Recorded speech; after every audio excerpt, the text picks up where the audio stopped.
আসসালামু আলাইকুম, আমি সেলিম রানা ওয়েবল্যান্ডের পক্ষ থেকে আপনাদের সবাইকে স্বাগতম। আজকের টিউটোরিয়ালে আমরা দেখব জাভাস্ক্রিপ্টের অ্যারে। ওকে, সো অ্যারে মূলত কি? অ্যারে হচ্ছে একটা অবজেক্ট, জাভাস্ক্রিপ্টের একটা অবজেক্ট। অবজেক্ট এখন কি এটা আপাতত বোঝার দরকার নাই, এগুলো আমরা পরবর্তী আরো টিউটোরিয়ালের মধ্যে আলোচনা করব বেসিক কনসেপ্টগুলো শেষ হওয়ার পর। আপাতত এটা জেনে রাখেন যে একটা ভেরিয়েবলের মধ্যে যদি আমরা অনেকগুলো ডাটা স্টোর করতে চাই তাহলে মূলত আমরা অ্যারে দিয়ে কাজ করতে পারি। ঠিক আছে? যেমন ধরেন আপনি যদি ৫ জনের নাম স্টোর করতে চান বা ১০ জনের নাম স্টোর করতে চান তাহলে কিন্তু আপনাকে ১০ টা ভেরিয়েবল আপনাকে অ্যাসাইন করতে হবে। কিন্তু আপনি যদি অ্যারের মাধ্যমে যদি ডাটাগুলোকে স্টোর করেন তাহলে কিন্তু আপনার একটা ভেরিয়েবলের মধ্যে আপনি স্টোর করতে পারবেন। কিরকম? দেখেন। সো আমরা প্রথম অবস্থায় যেটা করব, ধরেন আমরা একটা ভেরিয়েবল ক্রিয়েট করলাম। ভেরিয়েবল ক্রিয়েট করলাম। ভেরিয়েবলটা আমরা নাম দিব হচ্ছে এখানে ধরেন বাইক। ওকে? বাইকস। এই বাইকের মধ্যে আমরা অ্যারেটাকে কল করব হলো এখানে এই থার্ড ব্র্যাকেটের মাধ্যমে। ঠিক আছে? আচ্ছা, এই ব্র্যাকেটের মাধ্যমে আপনি এখানের মধ্যে অনেকগুলা ডাটা এখানে অ্যাসাইন করতে পারেন। বাইকের যদি নাম দেন ইয়ামাহা। ওকে?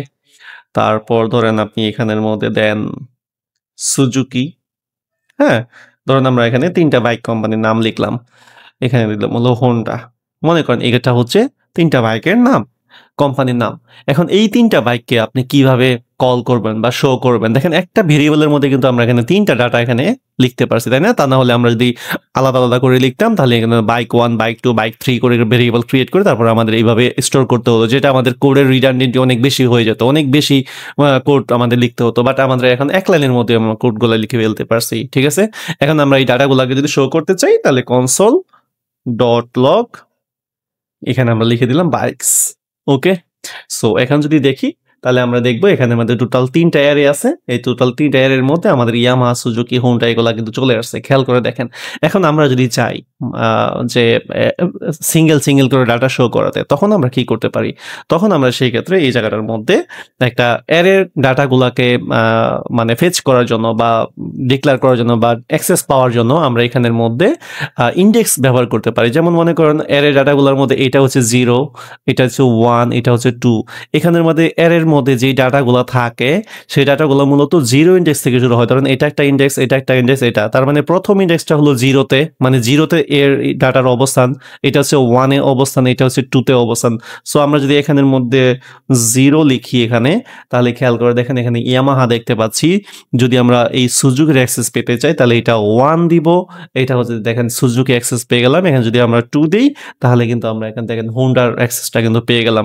একইভাবে আমরা যদি এখানের মধ্যে টোটাল কয়টা অ্যারে আছে, কয়টা ডাটা আছে এটা যদি আমরা দেখতে চাই তাহলে আমরা এখানে লিখতে পারি ডট লেন্থ। ঠিক আছে? যদি আমরা ডট লেন্থ এখানে দিয়ে দিই তাহলে কিন্তু আমরা এখানে দেখতে পাবো টোটাল কয়টা ডাটা এখানের মধ্যে আছে। দেন ১ টা ২ টা ৩ টা ৩ টা ডাটা এখানের মধ্যে আছে, তাই না? মানে ৩ টা ভ্যালু এখানের মধ্যে আছে। ওকে? আচ্ছা। এখন ধরেন আমরা এখানের মধ্যে ডাটা কিভাবে মানে আমরা ইন্ডিভিজুয়াল কিভাবে ডাটা কল করতে হয়, কিভাবে আমরা অ্যারে কি এর মাধ্যমে কিভাবে ডাটা কল করতে হয়, কিভাবে আমরা ভ্যালু কিভাবে দেখতে পারি এগুলাও কিন্তু আমরা জানলাম। এখন ধরেন নতুন কোনো একটা ডাটা যদি আমরা এখানে ফেচ করতে চাই, মানে এড করতে চাই বা লাস্টের দিকে ডাটা রিমুভ করতে চাই, প্রথম দিকে ডাটা রিমুভ করতে চাই, নতুন একটা ডাটা এড করতে চাই, সেগুলো আমরা মূলত কিভাবে ইউজ করতে পারি? ধরেন আমরা প্রথম অবস্থাতেই লাস্ট থেকে কোনো একটা ডাটা আমরা রিমুভ করব। ওকে? তো সেটা যদি আমরা করতে চাই তাহলে আমরা যেটা করব, আমরা এখানে আমাদের লিখব যে বাইকস ডট পপ। ওকে? বাইকস.পপ যদি আমরা লিখি তাহলে একটু খেয়াল করে দেখেন এখানে ইয়ামাহা এবং সুজুকি এখানে আছে। খেয়াল করে দেখেন ইয়ামাহা এবং সুজুকি আছে। এই হোন্ডা কিন্তু রিমুভ হয়ে গেছে। খেয়াল করে দেখেন। তো এগুলো হচ্ছে অ্যারে ডিফল্ট কিছু মেথড আছে আরকি, অ্যারে ফাংশন বা মেথড বলতে পারেন, হ্যাঁ?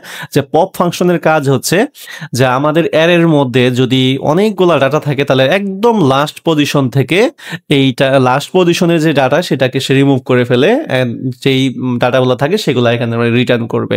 এখন মনে করেন আমরা এর পপ আমরা দেখলাম। এখন যদি আমরা মনে করেন আমরা চাই যে একটা নতুন একটা ডাটা এখানের মধ্যে এড করতে তাহলে আমরা এখানে দিব হচ্ছে শিফট। মানে নতুন একটা ডাটা না, আমরা প্রথম থেকে ডাটা, ধরেন এইটা হচ্ছে প্রথম ডাটা ইয়ামাহা, এই ডাটাটাকে যদি আমরা রিমুভ করতে চাই তাহলে এর শিফট দিব, তাহলে খেয়াল করে দেখেন আমাদের ইয়ামাহা কিন্তু রিমুভ হয়ে গেছে। তার মানে হলো পপের মাধ্যমে হলো একদম লাস্ট পজিশনে ডাটা রিমুভ হবে এবং শিফটের মাধ্যমে কিন্তু প্রথম ডাটাটা রিমুভ হবে। সো এটাও কিন্তু আমরা শিখতে পারলাম। এরকম আরো অনেকগুলা এরে ফাংশন বা এর মেথডগুলো আছে, এগুলো আমরা স্টেপ বাই স্টেপ দেখতে থাকবো। সো আজকে আমরা বেসিক কিছু ফাংশন দেখে থাকি, ঠিক আছে।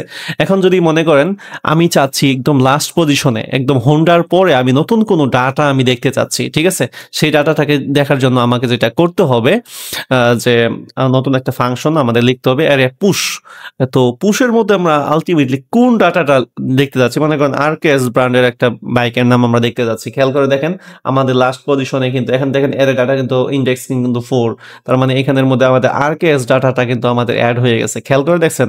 মানে এখানে কিন্তু দেখা যাচ্ছে না, বাট আলটিমেটলি পুশের মাধ্যমে লাস্ট পজিশনে একটা ডাটা কিন্তু আমাদের অ্যাড করতে পারছি। ঠিক একইভাবে আমরা যদি প্রথমে যদি কোনো একটা ডাটা অ্যাড করতে চাই, প্রথমে পজিশনে যদি আমরা কোনো একটা ডাটা অ্যাড করতে চাই, তাহলে আমরা এইখানের মধ্যে লিখবো আনশিফট। আনশিফটের মধ্যে যদি আমরা কোনো একটা ডাটা অ্যাড, মনে করেন আরকেএস নামে আমি একটা ডাটা ইয়ামাহার পূর্বে অ্যাড করতে যাচ্ছি, সেক্ষেত্রে কিন্তু আমরা এই জায়গার মধ্যেই দেখেন যে আরকেএস অ্যাড করতে পারছি। সো আমরা বেসিক কিছু কনসেপ্ট আমরা এর মধ্যে দেখলাম যে কিভাবে একটা ডাটা রিমুভ করা যায়, লাস্টের পজিশন থেকে কিভাবে রিমুভ করা যায়, যেমন পপের মাধ্যমে লাস্টের ডাটা রিমুভ করা যায়, শিফটের মাধ্যমে আমাদের প্রথম ডাটা রিমুভ করা যায়, আনশিফটের মাধ্যমে প্রথমে ডাটা অ্যাড করা যায়, পুশের মাধ্যমে শেষে ডাটা অ্যাড করা যায়, তাই না? সো এগুলার এক্সাম্পলগুলো আমরা এখানের মধ্যে দেখছি। তো আজকের এই অ্যারে টিউটোরিয়ালের মধ্যে বেসিক অ্যারে কিভাবে বানাতে হয়, কিভাবে কল করতে হয়, কিভাবে ইন্ডেক্সিং ক্রিয়েট করতে হয়, এগুলো মূলত আমাদের একটা 0 ইন্ডেক্স, এটা 1 ইন্ডেক্স, এটা 2 ইন্ডেক্স। সো এরকম ধরনের অ্যারে কিভাবে আরো আমরা মানে ইউজ করতে পারি, নেক্সট ভিডিওতে আমরা আরো এইগুলো বিষয়গুলো আমরা বিস্তারিত দেখবো। সো আশা করি আপনাদের ভালো লাগছে, ভালো থাকবেন সবাই। আসসালামু আলাইকুম।